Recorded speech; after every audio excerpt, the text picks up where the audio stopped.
جس آیہ کریمہ کے پڑھنے کا شرف حاصل کیا، مسلسل آپ کے علاقے میں میں اس آیت کو پڑھ رہا ہوں کہ انسان کی خلقت کا مقصد اللہ کی عبادت ہے، کہ فرمایا ہم نے خلق نہیں کیا انسانوں کو اور جنوں کو بس ایک مقصد کے لیے تاکہ یہ میری عبادت کریں۔ بہت ہی سمپل سی آیت، بہت ہی سمپل سا ترجمہ، اور قرآن کی خوبی یہی ہے کہ جب آپ ظاہر میں پڑھتے ہیں آپ کو بہت سادہ سی کتاب، بہت سادہ سا ترجمہ نظر آتا ہے، لیکن مولا فرماتے ہیں اس قرآن کے ساتھ باطن ہے۔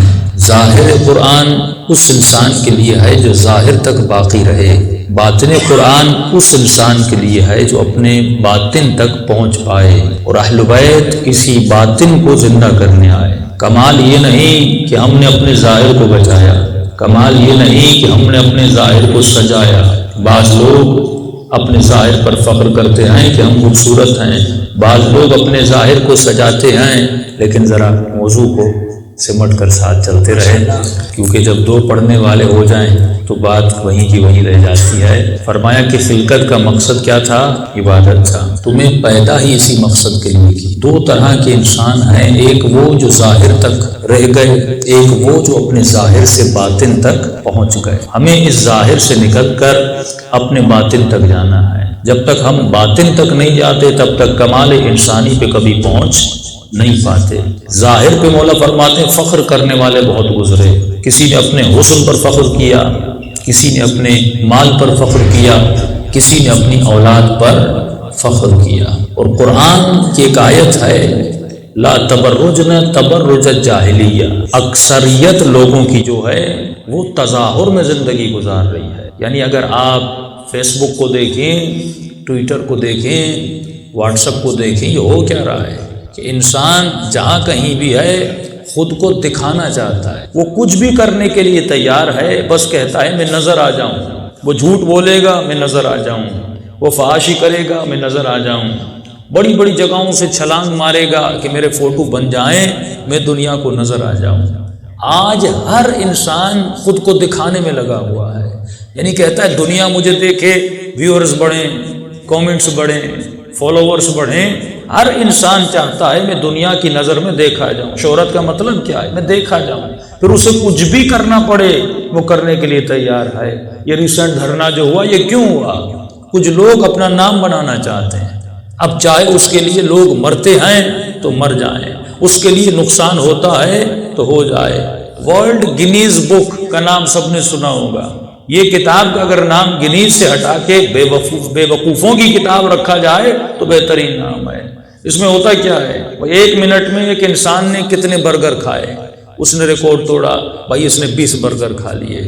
ایک سانس میں ایک انسان نے کتنی لیٹر بوتل پی، کہ اس نے اتنی لیٹر بوتل پی لی۔ پہلے گاؤں میں ہوتا تھا کہ کون کتنا گھی پی لیتا ہے تو اس کا مقابلہ ہوتا تھا۔ یہ کیوں کر رہا ہے؟ کیونکہ خود کو دکھانا چاہتا ہے۔ ایک چائنا کا انسان تھا، اس نے سر کے بل تقریباً 146 مرتبہ گھوما۔ اب یہ بتائیے انسانوں والا کام ہے؟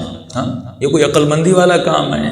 اللہ نے انسان کو عقل سے نوازا، فرمائے کبھی بھی اس سے فخر نہ کیا کر کہ تو اپنے بدن سے کیا کرتا ہے، کبھی بھی اپنے بدن پہ ناز نہ کیا کر۔ اگر تو 1 منٹ میں 15 برگر کھا جائے گا تو بھینس 40 کھا جائے گی۔ اس کا جسم بھی تم سے بڑا ہے، تو اس پہ فخر کرتا ہے کہ بھائی میں نے اتنا وزن اٹھا لیا۔ آج کل نوجوانوں کو دیکھیے باڈی بلڈنگ میں فخر کرتے ہیں، جسم کو بنانے پر فخر کرتے ہیں۔ فرمایا اگر تو اتنا وزن اٹھا لیتا ہے تو گدھا تم سے کئی گنا زیادہ اٹھا لیتا ہے۔ تمہارا فخر جسم نہیں ہے، تمہارا فخر جسم کا حسن نہیں ہے۔ حیوانات کو دیکھو تم سے زیادہ حسین ہے، چڑیا کو دیکھو، بہت سارے ایسے پرندے اور چرند ہیں جن میں حسن بے تحاشا ہے، رنگ بے تحاشا ہے، طاقت بے تحاشا ہے، نظر بے تحاشا ہے۔ اگر انسان دن کو دیکھ سکتا ہے تو اندھیرے میں نہیں دیکھ سکتا، لیکن بلی اندھیرے میں دیکھ سکتی ہے۔ اپنی اولاد پہ ناز نہ کیا کرو کہ اللہ نے مجھے کثرت اولاد سے نوازا۔ اگر تیرے پاس اولاد زیادہ ہے تو حیوان تجھ سے زیادہ اولاد پیدا کر لیتا ہے۔ فرمایا ان ظاہری چیزوں پر فخر نہ کیا کرو، فخر کس پہ کرو؟ ان اکرمکم عند اللہ اتقاکم، خدا کے نزدیک اگر کوئی فخر کرنے کے قابل ہے تو وہ متقی ہے۔ جس نے تقوی پروردگار عالم کو اختیار کیا وہی فخر کر سکتا ہے۔ تبھی فرمایا تمہاری خلقت کا مقصد بھی یہی تھا کہ وما خلقت الجن والانس الا لیعبدون، تاکہ تو پروردگار عالم کی عبادت کرتا رہے۔ پھر ہم نے مختلف مجالس میں بیان کیا کہ یہاں پر عبادت سے مراد کیا ہے، کیا عبادت سے مراد نماز ہے، کیا عبادت سے مراد روزہ ہے، کیا عبادت سے مراد حج و زکوٰۃ و خمس ہے؟ فرمایا ہاں یہ بھی عبادتیں ہیں، لیکن اس آیت سے مراد یہ عبادت نہیں ہے، کیونکہ یہ جز عبادت ہے۔ اگر تو نماز پڑھے گا تو دن میں کتنی دیر پڑھے گا؟ زیادہ سے زیادہ آدھا گھنٹہ پڑھ لے۔ اگر تو روزے رکھے گا مہینے میں 1 مہینہ رکھ لے گا، اگر تو زکوٰۃ دے گا تو سال میں 1 مرتبہ دے گا۔ لیکن خدا یہ کہہ رہا ہے کہ تمہاری خلقت کا مقصد یہ تھا کہ تو ہمیشہ عبادت میں مشغول رہے، یعنی صبح اٹھے تو عبادت، سانس لے تو عبادت، سانسوں کو نکالے تو عبادت، تو چلے تو عبادت، تو سوئے تو عبادت۔ تمہارا 24 گھنٹہ جب عبادت میں بن جائے گا پھر تمہاری خلقت کا مقصد پورا ہو جائے گا۔ اب وہ کون سی عبادت ہے کہ ہم 24 گھنٹہ عبادت پروردگار عالم میں مشغول رہے؟ معصوم فرماتے یہاں پر لیعبدون سے مراد لیعرفون ہے، تو ہماری معرفت حاصل کرے۔ جب تمہارے وجود میں معرفت آ جائے گی، اب زمین میں جو بیج ڈالا جائے گا وہ بیج درخت بن کے باہر نکلے۔ دیکھیے اگر زمین بنجر ہو، مثال کے طور پہ گندم کا دانہ پودے میں بدل سکتا ہے، شاخ اس سے نکل سکتی ہے، لیکن اگر اس گندم کے دانے کو میں ہاتھ پہ رکھوں اور اس میں پانی ڈالتا رہوں کبھی اس سے پودا نکلے گا؟ اس میں صلاحیت ہے، لیکن جس ہاتھ پہ رکھ رہا ہوں اس میں صلاحیت نہیں ہے، کیونکہ ہاتھ گندم کو اگانے کے لیے نہیں بنا۔ اگر میں اس کو لکڑی پہ رکھ لوں کبھی گندم کا دانہ نہیں اگ پائے گا۔ اس کے لیے زمین کی ضرورت ہے، اور وہ زمین جو گندم کو اگانے کی صلاحیت رکھتی ہو۔ فرمایا جسم ظرف ہے، علم الہی جب اس ظرف میں آتا ہے تو اس ظرف کو پاک رکھنا ضروری ہے۔ اللہ یہ نہیں دیکھتا کس نے کتنی نمازیں پڑھی، اللہ یہ نہیں دیکھتا کس نے کتنی مجلسیں سنی، اللہ یہ نہیں دیکھتا کس نے کتنی مجلسیں پڑھی، اللہ یہ نہیں دیکھتا کس نے کتنے نعرے مارے۔ وہ یہ دیکھتا ہے کہ جس ظرف میں علی کا نام جا رہا ہے وہ ظرف پاک ہے کہ نہیں۔ یہ بدن ظرف ہے، ظرف سمجھ رہے ہیں نا، برتن ہے، یہ بدن برتن ہے۔ دیکھیے پانی پاک ہے، لیکن اگر یہ گلاس نجس ہو، اس میں پانی ڈالوں گا پانی کیا ہو جائے گا؟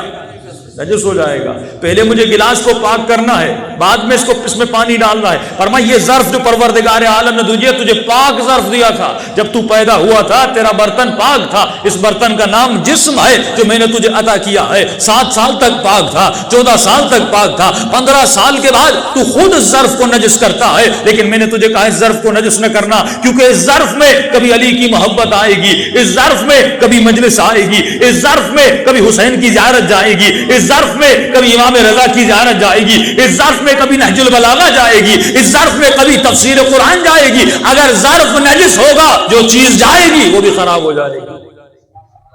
اس لیے مولا فرماتے ہیں اگر علم شریف کو ملے اس کی شرافت کو بڑھاتا ہے، اگر کمینے کو ملے اس کی کمینگی میں اضافہ کرتا ہے۔ علم وہی ہے، لیکن جب شریف کے اندر آتا ہے تو شرافت بڑھ جاتی ہے، جب کمینے کے اندر آتا ہے کمینگی بڑھ جاتی ہے، کیونکہ اس کا ظرف گندا ہے۔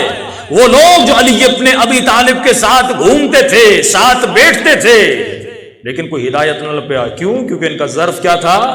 نجس تھا۔ یہی فرق ہے شیعہ اور سنی میں۔ ہم کہتے ہیں کہ علی کے ساتھ بیٹھنے سے یا ساتھ ملنے سے کوئی پاک نہیں بن جاتا جب تک علی کی سیرت پہ نہیں چلتا۔ نبی کے ساتھ علی سے بولے گا وہ ایمان سے گیا، جو حسین کا دامن توڑے گا وہ دین سے گیا۔ اگر رسول کے ساتھ ہمارا عقیدہ ہے کہ 2 طرح کے قرب ہیں، ایک قرب ظاہری ہے، قرب باطنی ہے۔